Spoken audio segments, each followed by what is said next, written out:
Hi, this little video demonstration is going to take this little semi-detached house with garages and bring it in as a raft and design the finer elements on it.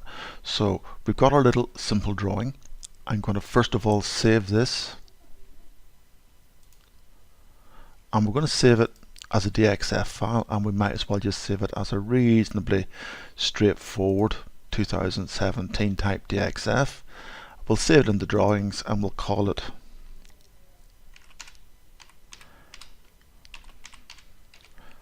semi-house and say save.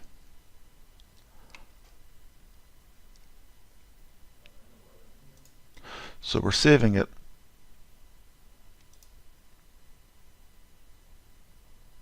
Sorry. So we've saved our DXF. We just come out of the drawing.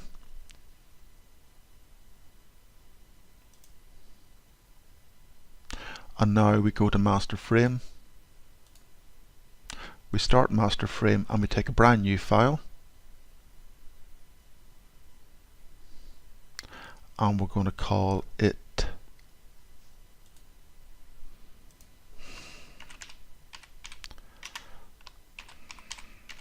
semi-house 1 and create new file. And in fact we're going to cancel that.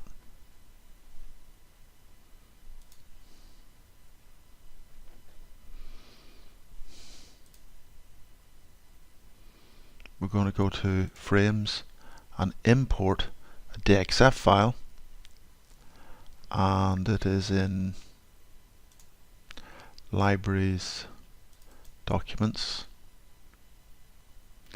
and it's called semi-house DXF. I'm going to open that, and it only is the layer 0, so I'm going to bring all those in and we're going to call it semi-house, and we're going to extract that. It's found 15 members, 12 nodes. I'm going to open that file, and this is our basic frame. So look at our node points. So what we want to do first of all is to create this into an FE surface. In fact, I would probably like to do 1, 2, 3, 4 surfaces so I can pattern the loading where this is loaded and that's not, to get slightly improved. Now we don't need to create 4 surfaces to do that. First of all, we're going to add a slab, and we'll just say we're going to create a brand new slab, auto select, and I can just select the whole panel.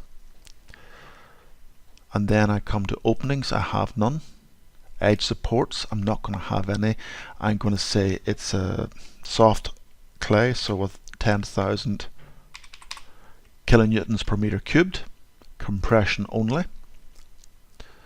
And then coming across attached beams, we'll deal with those later. Material thickness, I'm going to go for a C30 isotropic and 200 thick. And then we're going to look at the loading on this frame. So what I want to do is to think about the loading. We're going to span from left to right to left. So from here to here to here for the roof and first floor, and for the garage we're going to span from front to back.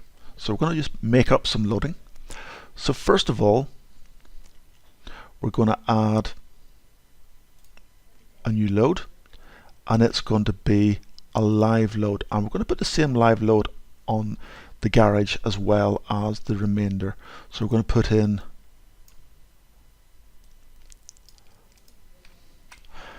minus 2.5.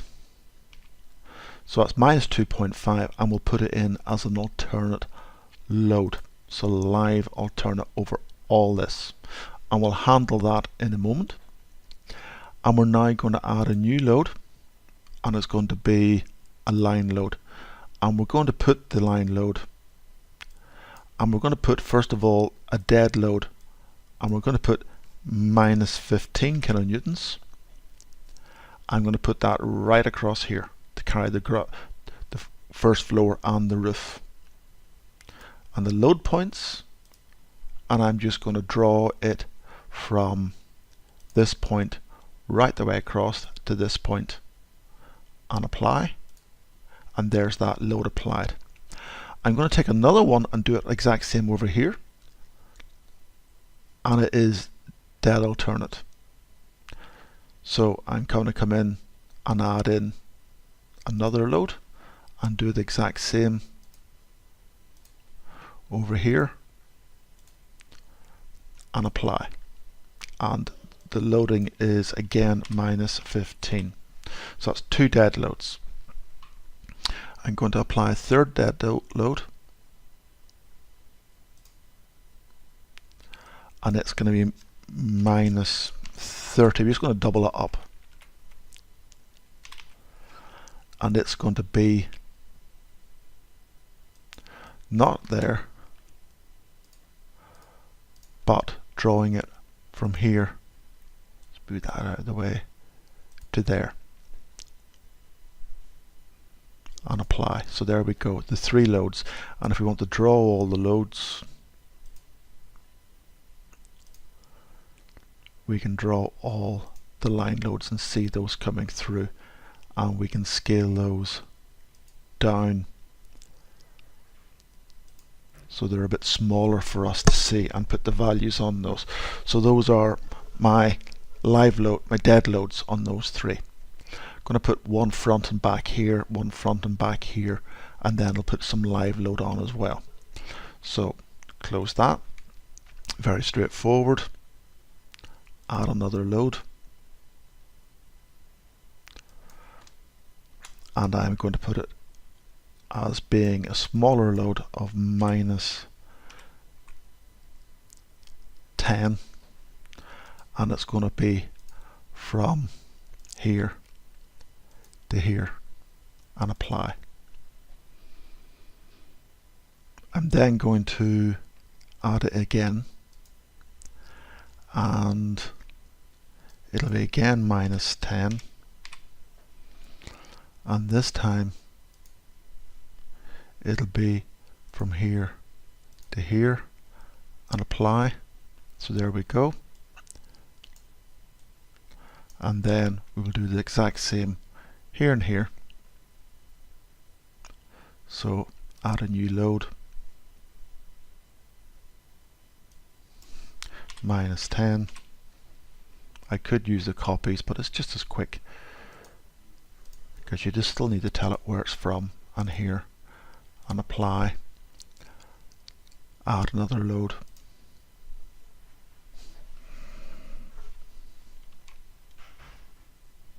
and again minus 10, and it's going to be from here to here, and apply. So there we go, there's our dead loading on the structure plus our live load from the slab. We want to get some live loads on here for the roof and the first floor, so we need to copy these and do these again for the new loads. So let's just work through again, add new load,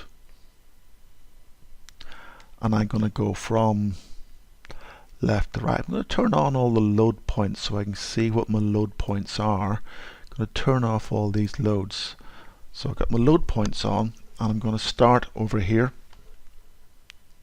this one and then this one.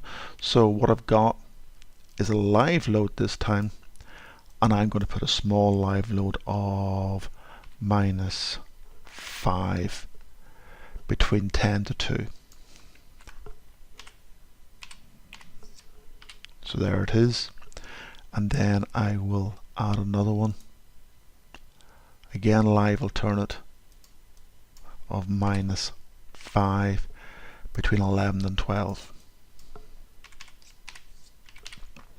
Here we go, and then we'll do these 2 over here,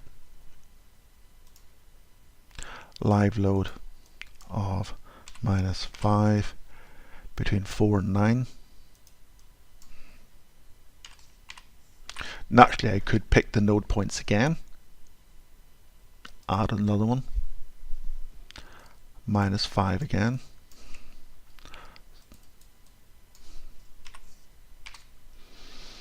and this time, just to show you, we can pick them from 7 to 8. It doesn't create new ones, it just uses those.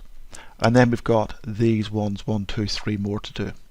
So add loads, and this is going to be a largish one. I'm going to make it -10, and it's going to be between 2 and 1, or 1 and 2. It doesn't really matter. 1, 2. Add another one of -10, between 3 and 4, 3, 4, and finally add one. There's going to be -15. Well, actually probably be -20. It'd be double the load, being a live load, and be between 5 and 6, 5, 6. So there we go. There's our loads applied. We've got our materials, we've got our supports, we've got our openings and everything. So just close that down. Now, so that I can get the loads patterned, I want to tell it that I have alternate patterns. So if I can go to properties,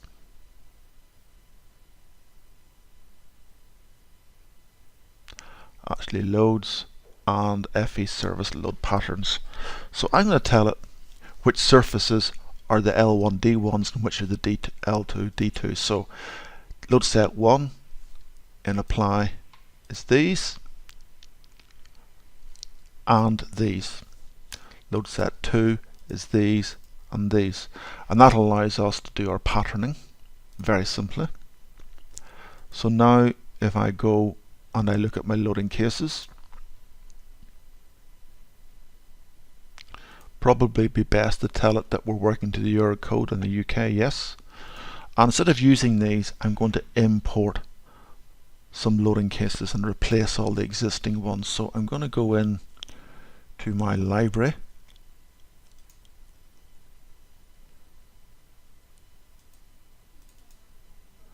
and into loading cases, and we don't need the FE two-way spanning.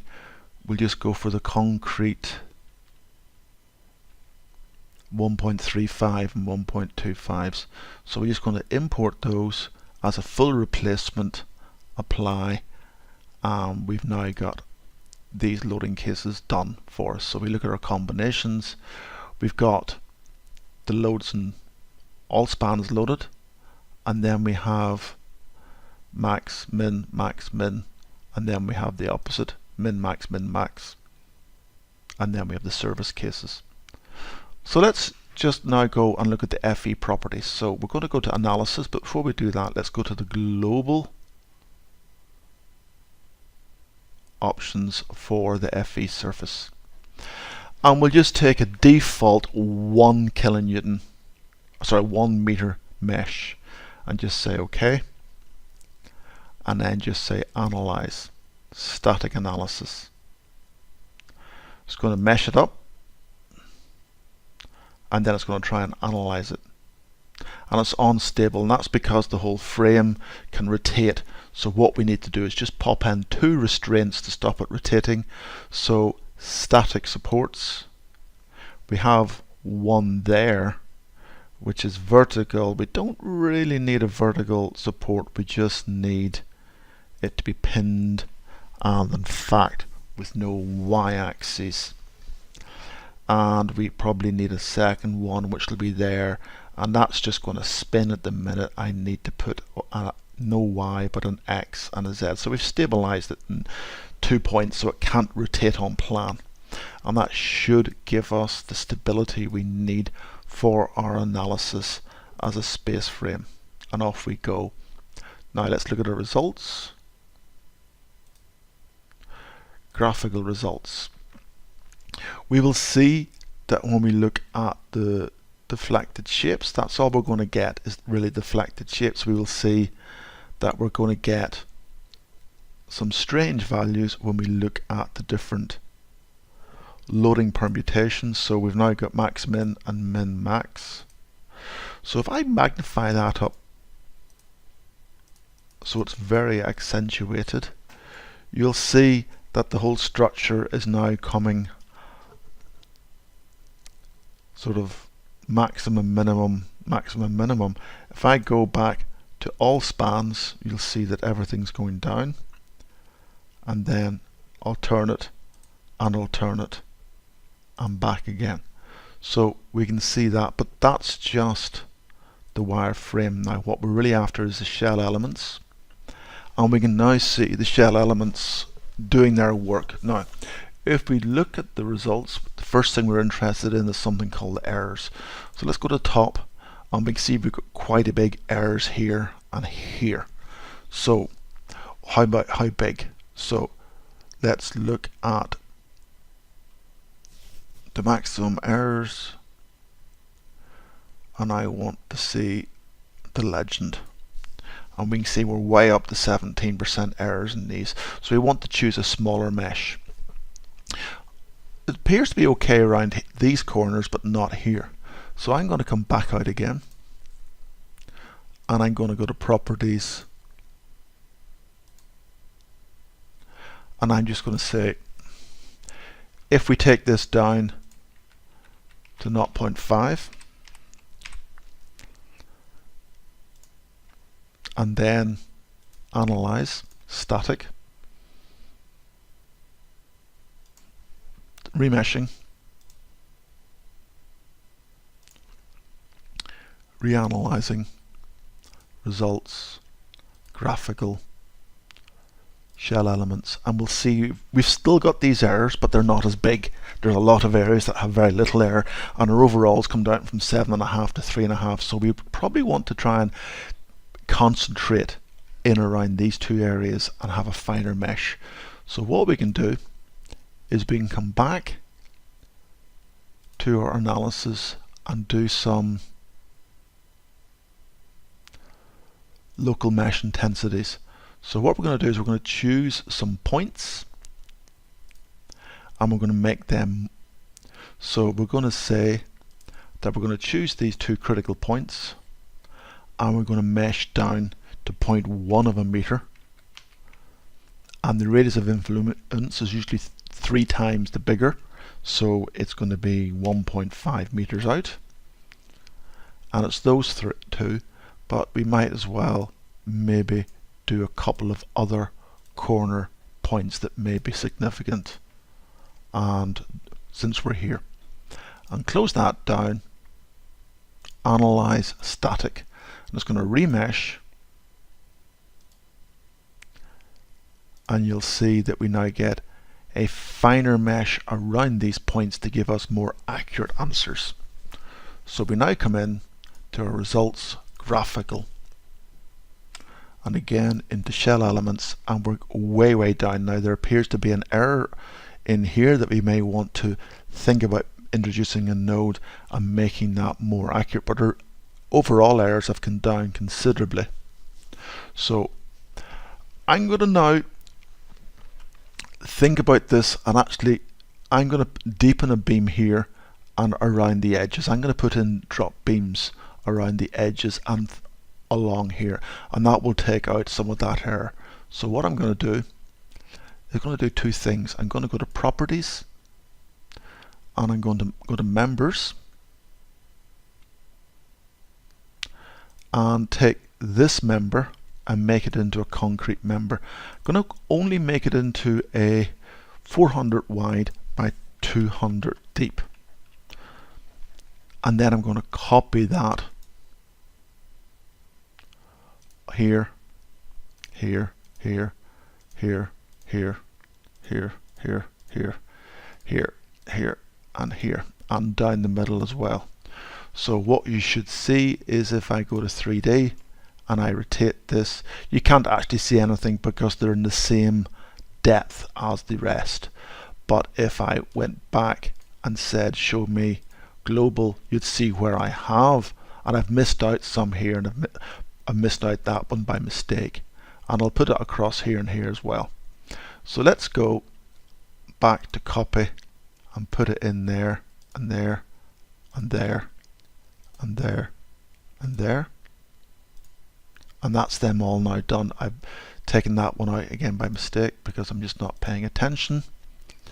So these are now attached attached, but they're the same depth as the slab. So what we need to do under properties of the FE surface is tell it that these are attached beams and they're attached to the bottom, so they're an additional 200 deep.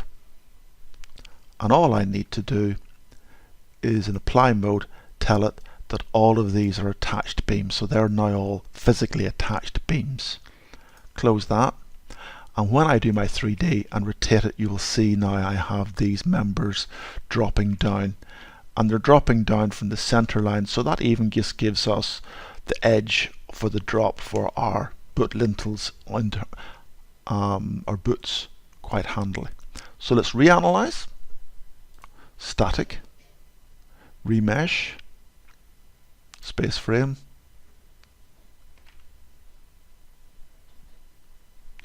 and into results, graphical. So shell elements, take off the 3D, and we'll see we've got tiny errors. We're way down the errors, and those are reasonably acceptable errors that we're now getting, and we've got rid of that big error. So we're happy with our errors. So now let's look at two other things. First of all, I'm going to run straight to my Y displacements and see how this is displacing. So it's moving here more than there. So I seem to have an asymmetrical loading on this that I wasn't expecting. Not to worry. And if I look at my MX, I will see that I have the flexural loading over here and here, but not here. So it appears as if I'm not getting the load here that I'm expecting all the time. And I'm not going to worry. So that's the MY.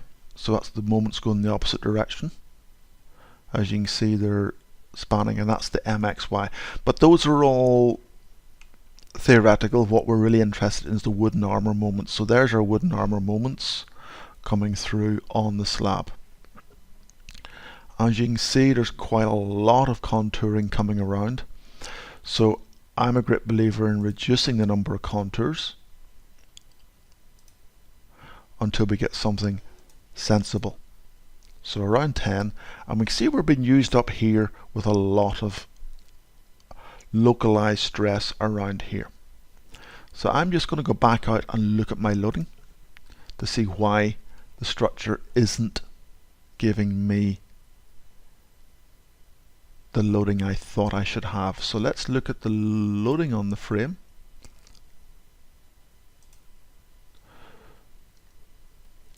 So we appear to have a load missing here that we have here. So I have missed a load out.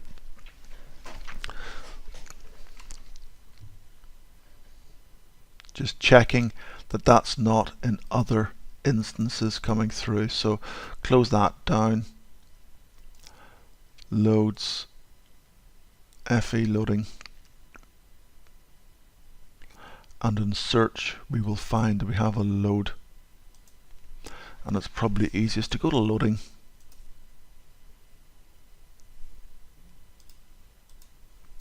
and just walk through the loads. So 1, 2, that's those two.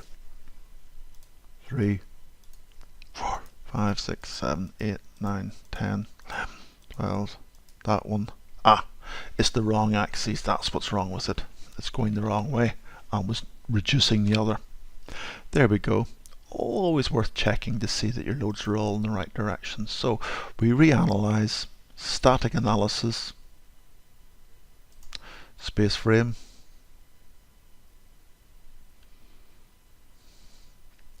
come through into results, graphical, shell elements, and yes, we're now getting something a lot more sensible, as in a symmetrical arrangement, and that makes much more sense to me. So y-axis displacements are very symmetrical, as you would expect. These going down more than here, so this is reluctant to go down, only gone down 2 mil due to the soil.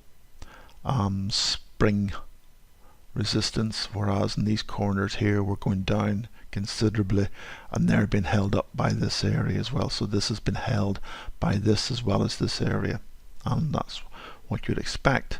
Now looking again now at this wooden armor moment, we will see a symmetrical arrangement. Now if we remember, we did pattern loading, so if I now look at max, min, max, we should say high, low, high, and lowish.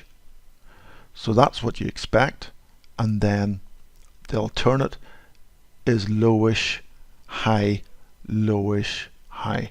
So yes, we're getting those, and you can see that more clearly in the displacements where we're getting the high values here and here.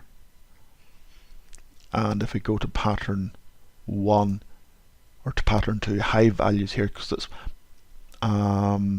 sorry, low value here, maximum, minimum, and you'll see that we're getting a bigger displacement under that patterning than you would expect otherwise.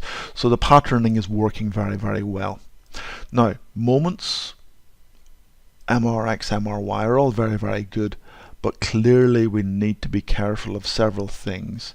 We need to be careful of the fact we get very high values around these corners that we don't need to consider. So one of the things is peak smoothing, and we can scroll this down and say I've got peak smoothing out to a diameter of 0.25 around peaks and apply. But since we don't have any columns, that doesn't really have any effect. It's not something that we can do here. So let's move on and look at reinforcement, because that's what we're after. Bottom steel is usually quite easy to control, so we're going to go for cover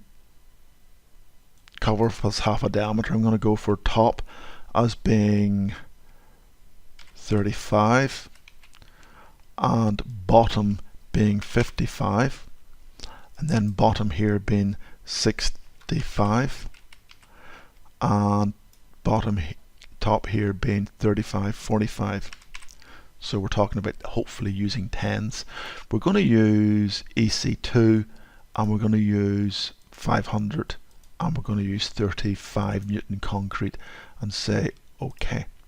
So it's now given me the reinforcement it requires, and remember this is a raft, and therefore bottom is our hugging rather than sagging. If we then go to our top reinforcement, we will see where we need our reinforcement. In these cases it's not that heavy, and we probably could get away with a thinner slab or lighter reinforcement than the minimum, because we're just saying that we need up to 106, so 252 is more than going to work. 8's at 200, so we can either reduce everything or we can. So what I'm going to do is I'm going to come out of this, and I'm going to go to my properties of my slab, and I'm going to go to my material properties. I'm going to reduce that to 6-inch or 150mm thick slab, and that's going to have quite a significant change there. What I'm also going to do under properties for the sections is I'm going to change all of these globally from being 200 deep to being 150, so that we get an overall of 300, and reduce these from 400 to 300 wide strips. So we're just making things all a bit smaller, and if I go into 3D and rotate, it looks as if they're off each other, but when we go into the FE and out again, it will reset those to be the correct value. So if I go to attached beams and look at them and then come back out again, you will now see in the 3D that they are physically back attached to each other. It would have done that automatically. Analyze, static analysis, whoops, no, not lengths, analyze, static analysis, space frame,